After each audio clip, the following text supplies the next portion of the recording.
സഹായിക്കുന്നത് കത്താർവാഴ.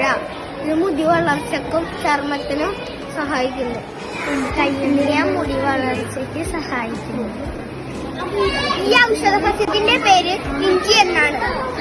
ഇത് ദഹനത്തിനും ശരീരത്തിന്റെ വീക്കവും വേദനയും മാറ്റാൻ വളരെ നല്ലതാണ്. ചുമയും ജലദോഷവും തൊണ്ടവേദനയും മാറാൻ സഹായിക്കും.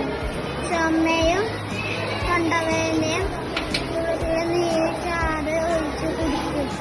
നെല്ലി മഞ്ഞപ്പിത്ത രോഗങ്ങൾക്ക് സഹായിക്കും. ഇതിന്റെ പേര് മുക്കോറ്റി. ഇത് ഷുഗർ കൺട്രോൾ ചെയ്യാൻ സഹായിക്കും. ഇതിന്റെ പേര് തുമ്പ. ഇത് തലവേദനയും ജലദോഷവും പനിയും മാറ്റാൻ സഹായിക്കും. ഇതിന്റെ പേര് മുറുകോട്ടി എന്നാണ്. ഇതിന്റെ നീര് മുറിവ് വന്ന സ്ഥലത്ത് തേച്ചാൽ കുറക്കാൻ സഹായിക്കും. ഇതിന്റെ പേര് തൊട്ടാവാടി എന്നാണ്.